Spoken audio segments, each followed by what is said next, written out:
So, one of the biggest name brands that almost no one can ever seem to find for some reason, even though it's on the grocery store shelves here in Arizona. What the heck? Let's do a review of it. Let's do it. Let's pull the trigger on Buffalo Trace. Buffy.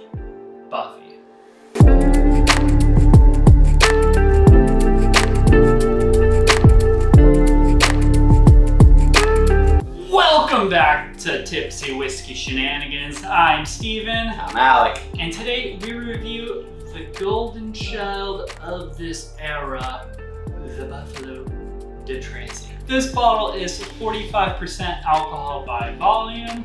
Comes out of Buffalo Trace Distillery. It is non-age stated and is around $25 here in Arizona. Some states, sadly, you will not be able to find this. Some people cream their pants over this. And we're about to find out whether or not it's really worth it. All right, let's go ahead and get on the nose.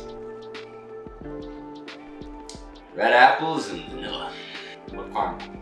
A little bit of oak, but like this is, you can definitely tell this isn't super oaky. It's very sweet, honey, caramel, vanilla. Well, and non-age stated kind of gives you an idea of maybe what they are doing. Yeah. Like, because obviously, you know if something's age stated that there's going to be a lot of flavor that's going to come from the oak barrels, come from the grain and all that kind of stuff. But this, there's difference. There's a big push towards that sweeter and like saline-y kind of red apple, weird funk to it. You keep on saying red apple, and I'm getting like a green apple. I get like green apples, caramel, vanilla, and like slightly grassy. Grassy, yes, I can give you grassy for sure for the grazing, obviously. Yeah, it's like this like fresh cut grass smell. Yeah, I've always got it on Buffalo You Trace, green and I apple? don't understand. Yeah. I get red apple, like candy red apple. Okay. Now that smell I was thinking about a red apple with caramel. Yeah. Okay. Yeah, Like a carnival. Okay, so like when I think a little bit of nuts put on the side of it. Yeah, when I think of a green apple, I think of an apple that's like super soaked. Like, you know, when you take a bite out of it, it literally has like juices coming from it. This is more of that red apple flavor where it's kind of like you just take a crunch. It's very simple. It is, but in a good. It's not very spicy, very sweet, but like just smelling it, I can already kind of understand a little bit why people love it so much. Because you gotta think, like, we like spicier stuff. Yeah. But like, if you're just like your average typical person who's drinking whiskey, maybe you're not a big fan of that spice, and maybe you want something a little bit easier to approach, which this definitely has a very approachable nose that isn't inherently boring. It's just kind of, it's easy. Yeah. It's easy. Simple. Let's go ahead and get on the palate. Yeah. Let's get it out. Palate's a little bit spicier than the nose. Yeah. But it's still super sweet. Like, it's like that vanilla bean ice cream. I guess it just it comes in hot. You know, it comes in with like a hotter feel than it really is. It's got that very like spicy kind of like aggressive notes on it. You know, but it's also it's got like a huge ethanol hit at the beginning, and then it kind of like smooths out a little bit more with your creamy caramel and your vanilla and your apples. But sometimes it hits the back of my throat, and I'm like, that's just alcohol, dude. Dude, you must be drinking it wrong. I'm not getting any of that ethanol. Nothing? Yeah, I'm just getting like a sweet, creamy vanilla bean ice cream, a little bit of oak, a little bit of like a caramel toffee type flavoring. No, I still get all that, but I'm telling you, there's like this front hitting like whiskey. It's bare bones whiskey in the very front. Yeah, I'm not getting that, dude. All right, I'm whatever. not gonna lie. I don't care anymore. I'm out here. You know, I quit the channel. I'm out. See you guys. Finish and palate is about moderate, I'd say. Roughly moderate. Finish is kind of low. If anything, the finish comes in with just like a little bit like a perkiness on the bottom of your chin. Yeah, finish is moderately low. Yes. That's what I'm gonna give it. I'll give you moderate. It hits you a little bit in the back of the palate. It's just this creamy, sweet vanilla. Super easy to approach. Still get that weird little like fresh cut grass taste. Maybe that's what's hitting me like really hard. It has this weird grassy, funky note that I just don't like. Yeah, like very weird kind of, like, you know when you go to like a freshly cut field and you kind of get like a big like humid inhale and then it kind of just sits in your mouth and in the back of your throat. It's kind of like this weird, like it's not bad. It's kind of like you want to blow it out. Yeah. Other than that weird grassy funky note, every other part of this whiskey is super enjoyable. It's super creamy vanilla ice cream.